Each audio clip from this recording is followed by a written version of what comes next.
मी असं छोटे छोटे डेरे ठेवले होते मी.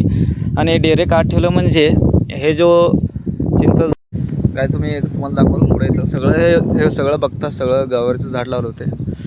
हे guys welcome to my new blog. So आता शेताला चालवतो. आज कॉलेज सुट्टी केलतो. खूप दिवस झालं शेताला गेलो नव्हतो, त्यासाठी शेताला चालवतो आणि आमच्या शेतामध्ये काय काय लावलं तुम्हाला दाखवतो. सो चला बघू पुढं.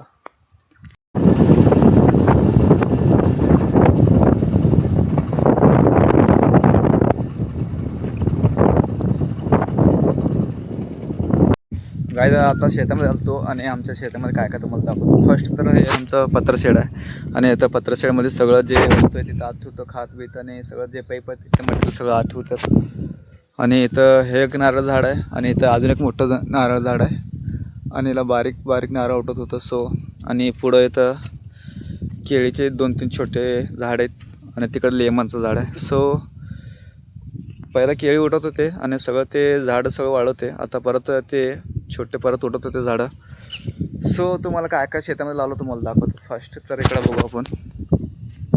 इथं पुढं बघता इथं सगळं मेथी आणि कोथिंबीर लावलं होतं. 4 लाईन कोथिंबीर आणि 4 लाईन मेथी लावलं होतं. इकडं सगळं पुढं मेथी लावलं होतं.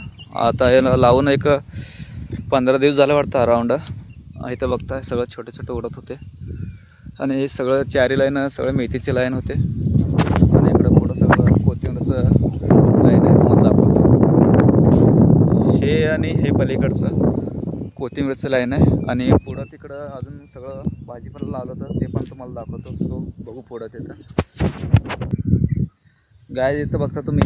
इकडं पण कोथिंबीरचं लाईन आहे इथं ह्या साईडला 2 आहेत आणि ह्या साईडला अजून इकडं पूर्ण 5-6 लाईन इकडं कोथिंबीर लावलेलं आहे. आणि यांना कालच पाणी सोडलं होतं सगळं तुम्ही बघता. येतं थोडं सगळं चिखल झालं असं दिसतंय. काल पाणी सोडलं होतं आमच्या वाडीला आणि आता लेट सकाळचं असल्यामुळे सकाळी सोडलं होतं पाणी. सो इकडं अजून सगळं भाजीपाला लावलं आहे. पुढं पण तिकडं लावलेलं आहे.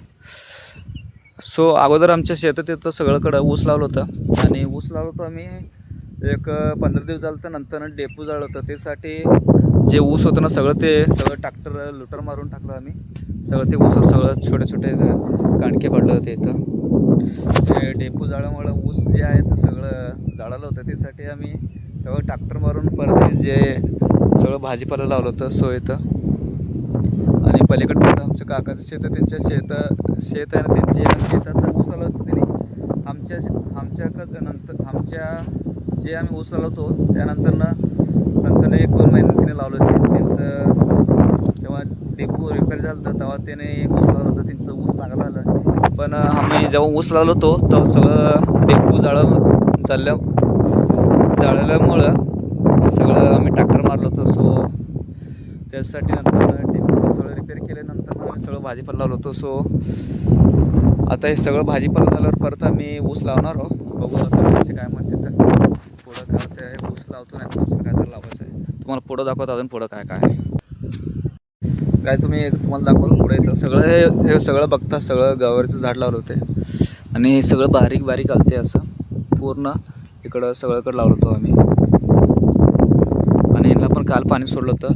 ह्या साईडला पण आणि इकडं पण लावलं होतं पूर्ण. इकडं सगळं जेवढं मोकळं सगळं रान दिसतं सगळंकडं गवारी लावलं होतं. आणि तिकडं आमचं काका त्यांचं ऊस आहे.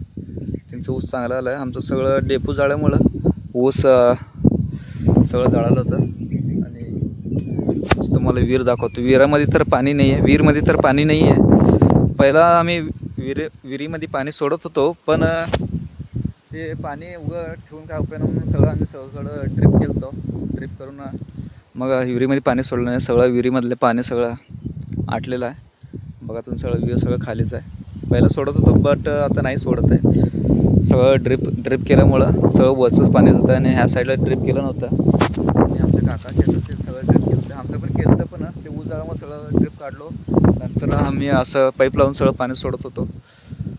सो आमचं शेत आहे इकडं एवढ्यापर्यंत आहे. आमचं काकाचं पुढचं शेत आहे. आता हे सगळं भाजीपाला झाल्यावर आम्ही लावणार आहे परत ऊस नाही तर दुसरं काय तर नवीन उत्पन्न घेणार आहे. सो तेव्हा परत व्हिडिओ काढणार आहे. सो पुढं तुम्हाला दाखवतो. हे बघता तुम्ही असं छोटे छोटे डेरे ठेवले होते मी.